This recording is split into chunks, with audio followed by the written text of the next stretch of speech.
Hello everyone and welcome to Story Corner Adventures. Today we're going to be continuing our story, The Wheel on the School by Meindert Dejong. And we have a very special chapter here called Pierre and Dirk and the Cherry Tree. Now, if any of you have older brothers or sisters who used to be in my class, they will probably remember this chapter very well. I hope you enjoy it. But before I begin, a couple of things. First of all, it is going to be quite a long chapter, so please be willing to take it in smaller steps if you can't sit and listen to the entire thing. I'm going to try it and record it all in one go. The second thing too is I just want to talk to you for a moment about wheels. It might sound strange, but you're going to be hearing some words quite a few times, and I want you to make sure that you know what we're talking about when we're talking about the different parts of the wheels. So there's 4 parts you kind of need to know about. There is the outer rim. It's made out of iron, and it's the wear area. It's the area that needs to be strong and durable so that going on gravel roads and such doesn't wear out your wheel. There's the inner rim. The inner rim is made out of sections of wood. This is going to become important later on. That's why I'm telling you about it. Trees don't generally grow in circles, and in order to get something that's a strong enough wood, they'd have to make the wood in pieces, and essentially the pieces are held together by the outer rim. There is the hub. In this case, the hub would be iron as well. It's very heavy and it has to be very strong because it holds the wheel onto the axle. And last but not least, there are the spokes. Just like the spokes on your bicycle, except the spokes on your bicycle would be wire. The spokes on this particular wheel are also made of wood. Okay, now, without further ado, we are going to find Pierre and Dirk. Now, Pierre and Dirk are going to be looking for a wheel on one of the roads just outside of Shora on that same Saturday afternoon where we left Yella and the farmer and the teacher in the last chapter. So, the two of them have been given 2 different roads on which to look for wheels. Let's see how successful they are. Chapter 5, Pierre and Dirk and the Cherry Tree. It seemed that even 2 different roads couldn't separate Pierre and Dirk. They dutifully started off on the separate roads the teacher had assigned them. Dirk had taken the main road to the south that led to the village of Ternad. Pierre had a little dirt road that angled and curved in unhurried way southwest from Shora. There were but 4 farms along the little road. Pierre visited each farm, but it was for nothing. Even farmers, it seemed, did not keep spare wagon wheels. "All my wheels are under my wagon," the last farmer told Pierre, "and that's where I need them. I can't think of anything much more useless than a wagon without wheels, except maybe a man without legs." That was the last farm. After that, the little dirt road went in a long, lazy loop and suddenly ended up in the Ternad road that Dirk had taken. Pierre settled himself in the grass. He'd wait for Dirk. Dirk couldn't possibly be past this point because there were a lot of houses and farms along the Ternad road. Pierre sat a long time in the quiet. He wondered, idly, if the farmer who had said that about men without legs being useless had been thinking about legless Yanis. Wonder if he knows Yanis, Pierre thought out loud. It must be awful not to have even one leg. A shark had bitten off both of Yanis's legs in one bite. That was when Yanis had still been a fisherman, like the rest of the men of Shora. He'd been knocked overboard one day, and just like that, a shark had come along and bitten off both Yanis's legs, boots and all. Pierre made a wide-jaw biting motion with his teeth. He could hear his teeth snap in the silence. He felt along the edges of his teeth. Man, one bite, boots and all. Now Yanis just sat in a wheelchair in his house or yard, and he'd become mean. The meanest man in Shora. Pierre suddenly leaned forward and made a cutting motion with the edge of his hand across his legs. He tried to imagine what it would be like to be without legs. Sure wouldn't be any fun. It would make him mean too. That was a crazy thing to think about, sitting here all by himself. It was so quiet here. He stared at his legs. Just thinking crazy things like that seemed to make his legs feel numb and dead. But maybe it was because he'd been sitting in one position too long. He hastily changed and sat cross-legged, glad he could double his legs under him. Why, sitting that way made him look almost legless. In a scary sort of way, he was enjoying the numb feeling in his legs, which he imagined had been cut off. He looked around him in the stillness. How was he going to get home, legless? He pictured himself crawling along the winding dirt road, his stumps of legs dragging on behind. He moaned. He hastily tried to make it a little laugh, but it sounded like a groan in the deep country silence. Hey, cut it out, he told himself. That was the trouble with him when he was all alone without Dirk. He always thought up scary, silly, hopeless things. He pulled his legs from under him. One leg prickled with little needle stabs all the way up. He poked the leg with his finger, jabbed all along it to see if it felt dead all over. He was so engrossed in his lonely little game, he did not see Dirk come stealing toward him through the grass at the edge of the road. Suddenly, Dirk's shadow fell across Pierre's legs. Pierre, startled, jerked his head up and glared at Dirk. I suppose that's hunting for a wagon wheel? Dirk said. Well, I don't see you carting any wheels around, Dirk told his brother coldly. Dirk had scared him so. No, but at least I'm looking, not sitting in the grass. Pierre caught himself saying, well, you wouldn't look very far either if you had no legs. Huh? Pierre hurriedly changed the subject. Well, I finished my road. This is your road, so you just go on and finish yours. I'll wait here for you. Boy, I like that, Dirk exploded. Wait here. Do you realize that this road goes clear to Ternad? Well, maybe they got some nice wheels in Ternad. Pierre was paying Dirk back for scaring him. But he was secretly relieved Dirk was there. When he was with Dirk, he never got crazy, silly notions like having no legs. He certainly had no intention of sitting here alone again, waiting for Dirk. He jumped up. I'll go with you, Dirk. The next moment, he crumpled to the ground. Dirk, my legs, he gasped. My legs won't hold me.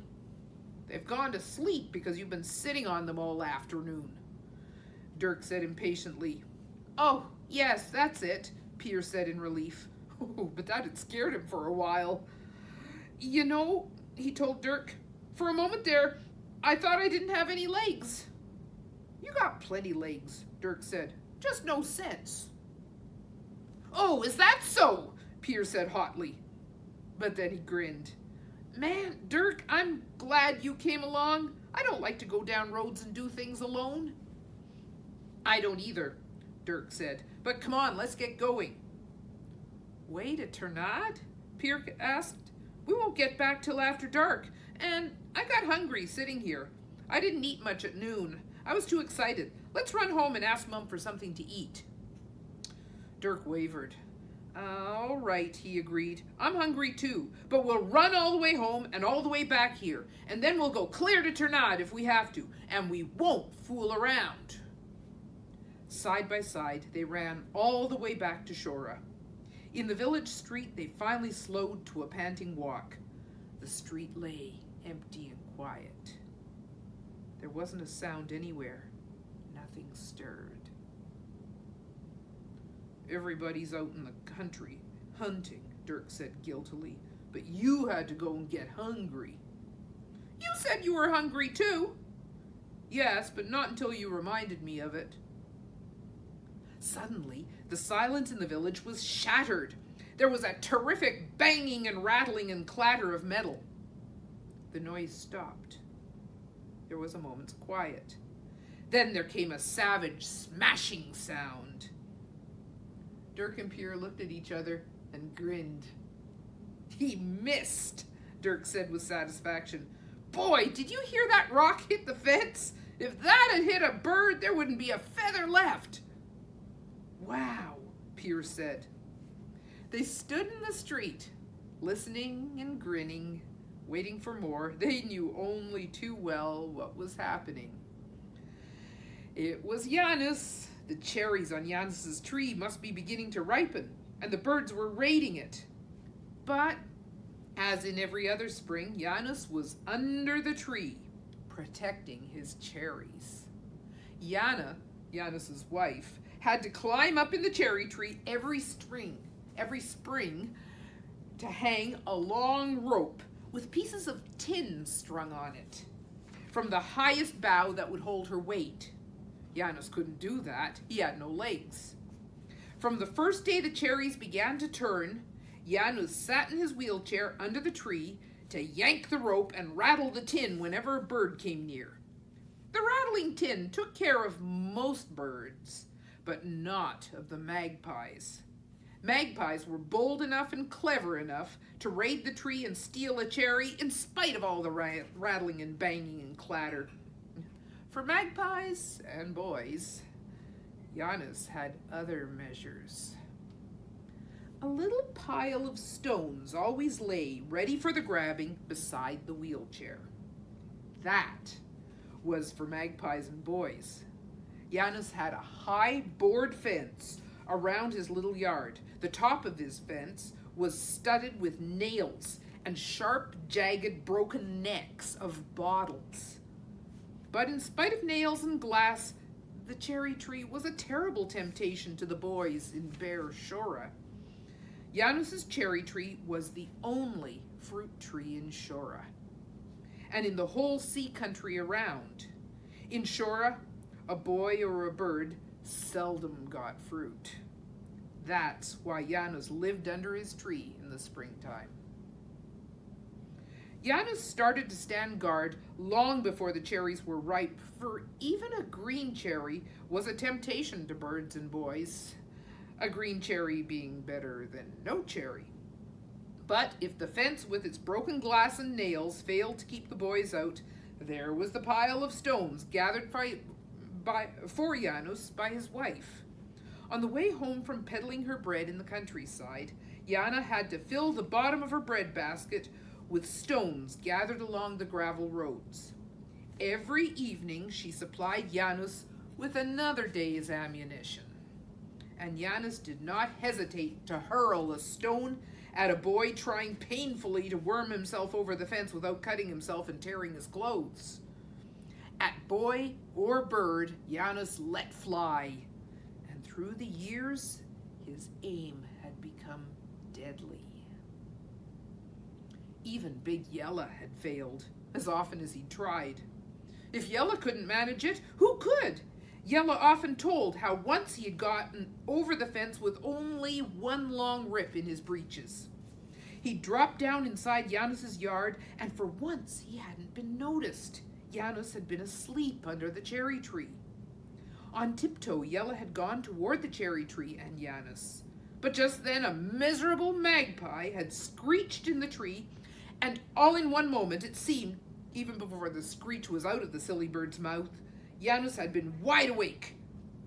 For a moment, Yanis and Yella had stared at each other. Then Yella had turned and raced for the back fence. He'd wildly thrown himself up against it, as scared as he'd been, and Yanis in the wheelchair had silently chased him. You wouldn't believe it, Yella had said every time he told about it. But him without legs, chasing me in a wheelchair in that boarded-up yard and never saying a word? I just stood up against that fence and let him grab me. I was paralyzed.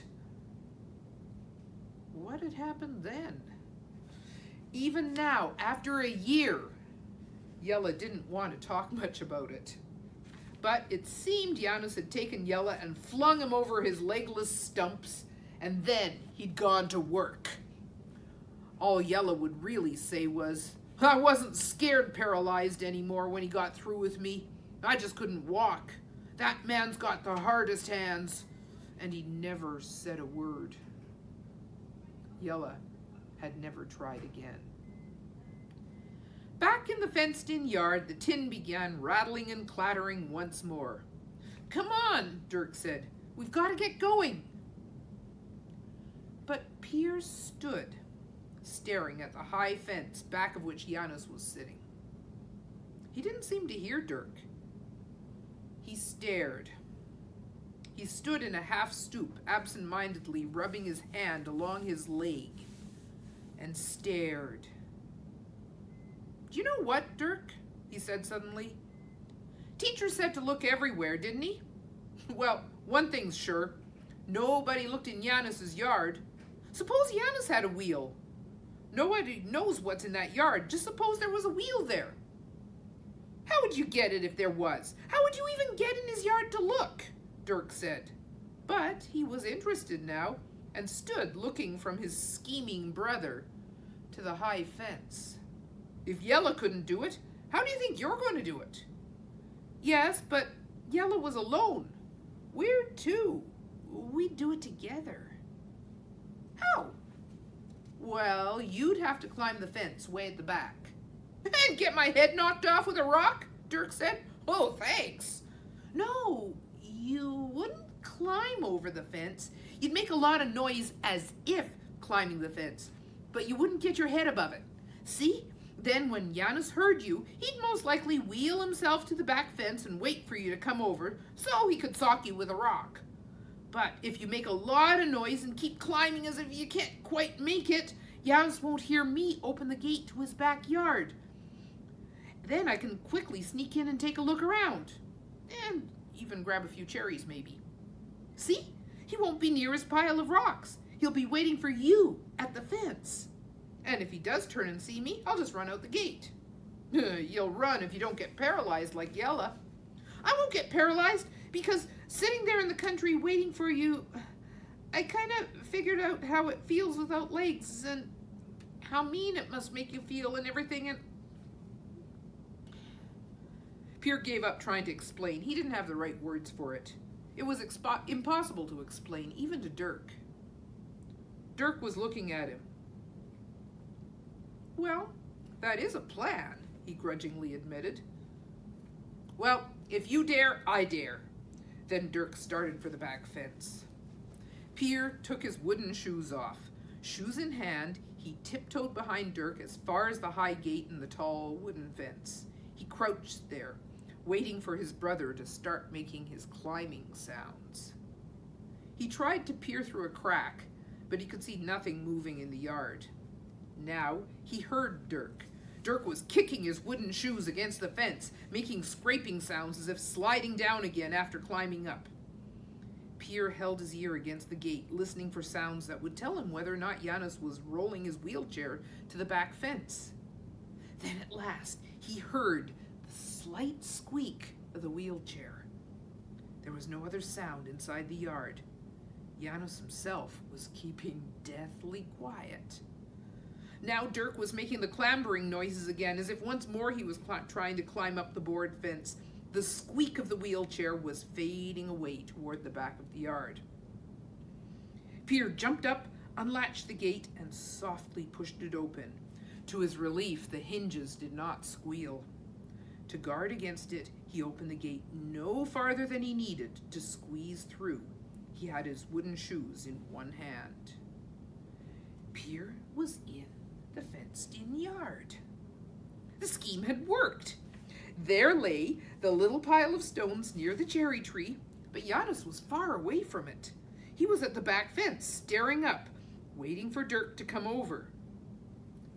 Pierre flashed a curious look around. The tree was hanging full of glittering tin and full of green cherries. The end of the rope dangled under the tree. There was a small shed in one corner of the yard, but there was no wheel unless it was in the shed. On tiptoe in his stocking feet, Pierre stole toward the cherry tree. As he silently crept under the cherry tree, Pierre kept his eyes on Yanis's motionless back. Then his heart stopped. Dirk was really noisy now. He'd thrown one hand over the top of the fence so he could really make the climbing, kicking noises. Pierre could see his fingers feeling and groping between the nails and bottlenecks for a better hold, and Yanis sat looking up at the groping hand. Dirk mustn't! What was the matter with him? Now Yanis drew his arm back. His hand came back. He had a stone in his hand. He'd taken a stone with him. He was aiming for Dirk's hand. He'd smashed Dirk's hand. Dirk, drop! Pierre yelled. All in the single moment of the yell, the hand disappeared and Yanis whirled in his wheelchair so fast it was unbelievable. Pierre stood under the cherry tree, clutching his wooden shoes to him in nerveless hands. He wasn't going to be paralyzed. He jerked his eyes away from Yanis and sprinted for the gate. Stop, you! Stand right there or you get the stone, Yanis shouted hoarsely. Yanis still had the stone. Slowly, Pierre turned to face Yanis. It was awful to stand there helpless, waiting for the legless man to come and get him. Pierre's eyes wavered toward the gate. The gate had fallen shut. Don't even try it, Yanis said coldly. That gate is fixed so you can't open it from the inside. That's a little trap I fixed up so if a kid got in, he wouldn't get out without me putting my mark on him. Pierre swallowed, but did not speak. He couldn't. He stood rooted, scared eyes fixed on Yanis. Now Yanis stopped the chair directly before him. So, you two are going to be tricky, huh? One distract me while the other rob my cherries right behind my back. Clever, huh? No, Pierre said desperately. He had to swallow again before he could croak out more words. No, Yanis, we weren't. Weren't what? Yanis demanded. Going to rob your cherry tree. Honest, Yanis, honest. We were just looking for a wagon wheel. We hadn't even thought about your cherries. Say, you're tricky, aren't you? Not only figure out a clever way of getting in my yard, but you came sneaking in for wagon wheels, not for cherries. Oh no, not for cherries. Yanis laughed, a hoarse, mirthless laugh. Wagon wheels. Yanis talked as if he were amused, but he wasn't amused, and that laugh wasn't a laugh, it was a threat. It was scarier than if Yanis had ranted and raved and cursed. Now Yanis leaned forward and looked hard at Pierre. Say, you're one of the twins, aren't you? You two do everything together, don't you? Well, all right, fine. Then you got to get what's coming to you together, too. Call your brother. No, Pierre said desperately. Don't say no to me. Call him.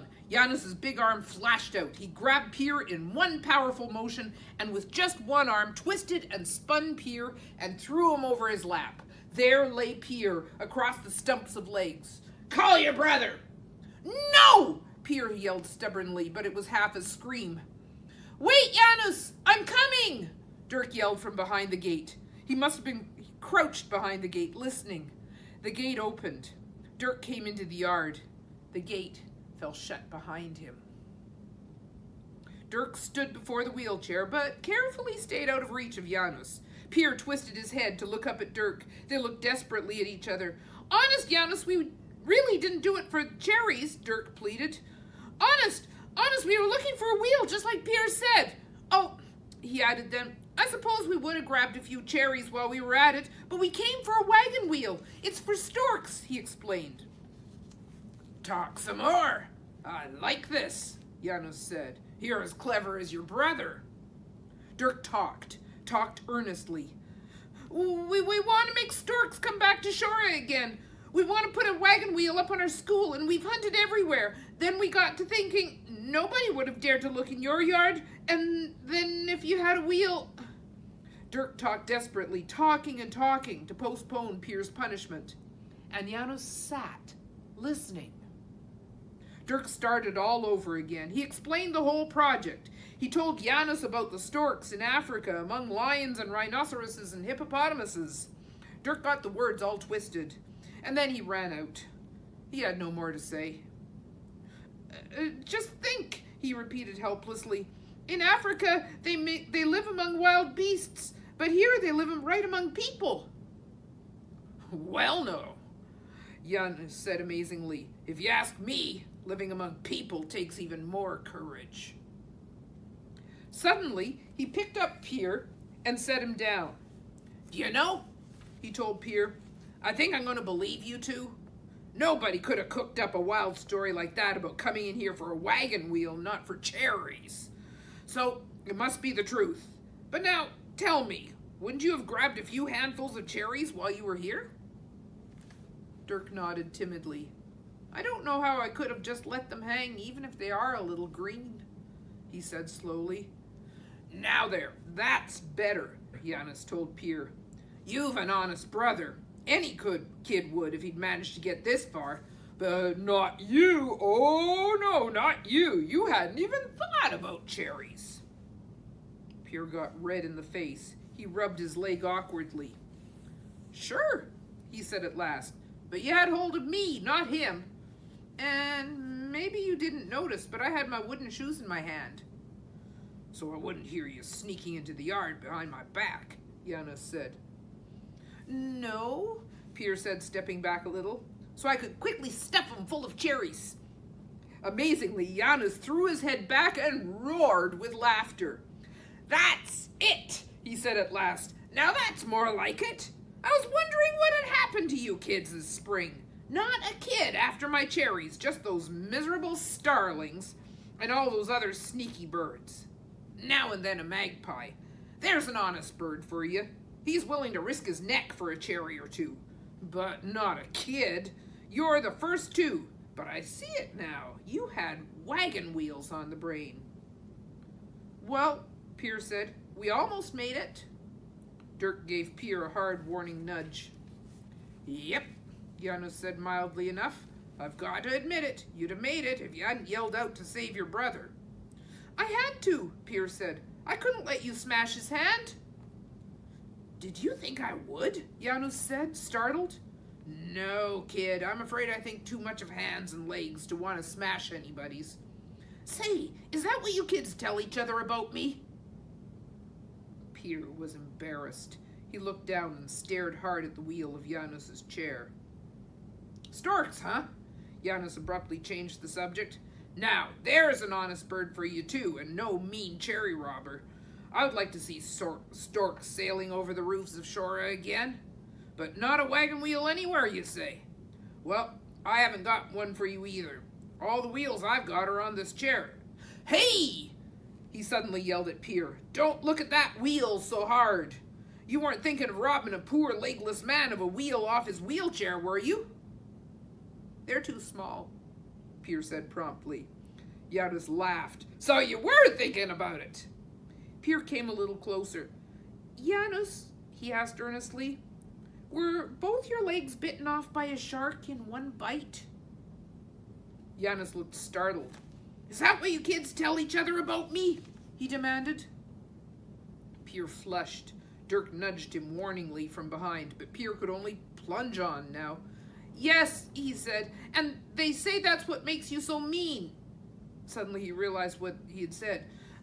Not that well, I know I'd be mean too without any legs, he said, red to the roots of his red hair. I thought about it, and I sort of think I know just how it feels, and... His voice faded away. He had no words for it. It would be silly to explain to Yanis the make-believe, scary things he had imagined at the side of the road. Oh, you do? Yanis said. He looked strangely at Pierre. You're an odd one. So, you'd be mean too. Well, maybe I wouldn't feel so mean if they had been bitten off by a shark. That would be something to think back on and sort of boast about. But it wasn't a shark. My legs were bitten off by a mosquito.